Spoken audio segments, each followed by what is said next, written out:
ఒక్కొక్కరు 25 నిమిషాలు చొప్పున వేసుకున్నా మనకు ఒక గంట సమయం పడుతుంది.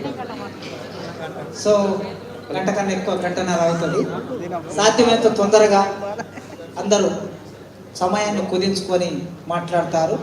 అయితే మధ్యలో ఒక్క నిమిషం పాటు ఇస్మాయిల్ సంఘీభావం తెలియజేస్తారు.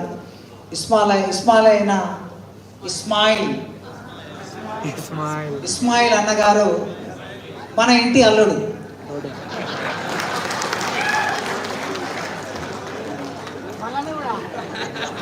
ఒక చారిత్రక సందర్భం లోపల ఇవాళ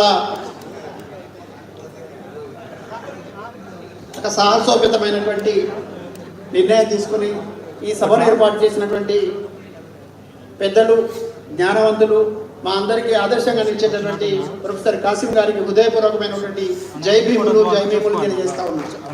అట్లాగే ఒక్కడిగా బయలుదేరి 30 ఏళ్ల సుదీర్ఘ ప్రయాణంలో ఇప్పటిదాకా అలుపెరగకుండా పోరాడి కేవలం జాతి ప్రయోజనమే లక్ష్యంగా పోరాడుతున్నటువంటి ఒక నిస్వార్థ ప్రజాసేవకుడు, ఈ దేశానికి అణగారిన వర్గాలందరికీ గొంతుగా నిలబడినటువంటి మాన్య శ్రీ మందకృష్ణ గారికి కూడా హృదయపూర్వకమైనటువంటి జై భీములు తెలియజేస్తున్నా. మిత్రులారా, ఎక్కువ సమయం తీసుకుని ఒకే ఒక నిమిషం విధంగానే పాటిస్తా. నేను ఎందుకు వచ్చాను, ఎందుకు మాట్లాడుతున్నానంటే, ఈ దేశం స్వాతంత్రం సాధించినప్పుడు, ఈ దేశ స్వాతంత్ర సంగ్రామంలో వచ్చిన తర్వాత ఎలాంటి ఫలితాలు ఆశించకుండా ప్రాణాలు అర్పించినటువంటి వర్గంగా, మైనారిటీ వర్గంగా, మెజారిటీ వర్గంగా ఇప్పుడు పరిస్థితి మాకు కూడా చాలా తీవ్ర రూపం దాల్స్తుంది. మా అమ్మాయిలందరినీ నువ్వు చేసుకున్నావంట, మా అమ్మాయిని మల్లయ్య చేసుకున్నాడు. మా అమ్మాయి మాకే దొరికినట్లేదా? మాకు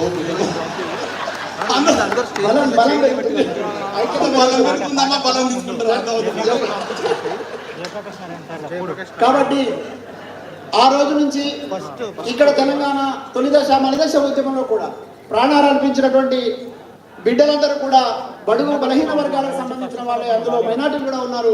నైజాం వ్యతిరేకంగా కూడా షోయబుల్లా ఖాన్ లాంటి అనేక మంది జర్నలిస్టులు ఉద్యమించారు. ఆ షోయబుల్లా ఖాన్ వారసుడిగా మాట్లాడుతున్న, ఈ దేశంలో ఉన్నటువంటి అనేక మంది ప్రాణాలు అర్పించినటువంటి అమరవీరుల వారసుడిగా మాట్లాడుతున్న, మరీ ముఖ్యంగా ఇవాళ డాక్టర్ బాబాసాహెబ్ అంబేద్కర్ చెప్పినట్టు ఎక్కడ అన్యాయం జరుగుతుందో, ఎవరైతే గొంతులేని వారు ఉన్నారో వారి పక్షాన నిలబడి కనుక నువ్వు మాట్లాడకపోతే నువ్వు మనిషిగా ఉదాహరణలు. కాబట్టి ఇవాళ ఎక్కడైతే అన్యాయం జరుగుతుందో, న్యాయబద్ధమైన డిమాండ్ తీసుకొని ప్రయాణం చేస్తున్నప్పుడు దాన్ని అడ్డుకునేటువంటి కుట్ర చేస్తున్న వాళ్ళకు వ్యతిరేకంగా నిలబడకుండా, న్యాయం కోసం పోరాడుతున్న వాళ్ళకి అనుకూలంగా నిలబడకపోతే ఇవాళ జ్ఞానవంతులుగా చెప్పుకుంటున్న వాళ్ళని మనం వాళ్ళ తప్పు చేసే వాళ్ళం అవుతానన్న విషయాన్ని గుర్తెరిగి మరి సోయగలిగిన వాడిగా మాట్లాడతాం.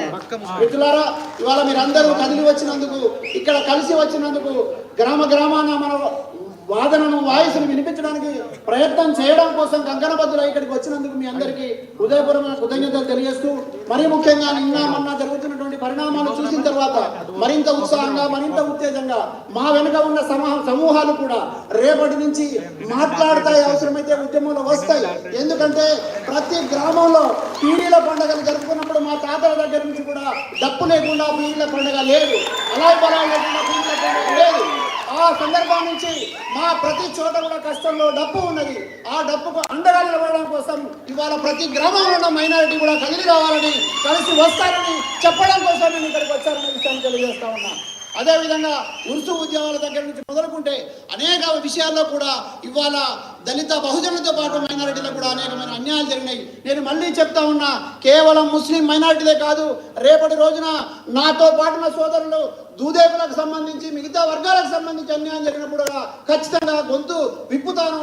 మందకృష్ణ నాయకత్వంలో మరో ఉద్యమాన్ని కూడా తీసుకొని ముందుకు వెళ్తారన్న విషయాన్ని తెలియజేస్తూ ఈ అవకాశం ఇచ్చిన మీ అందరికీ హృదయపూర్వకంగా జై భీములు తెలియజేస్తున్నాను. జై భీమ్.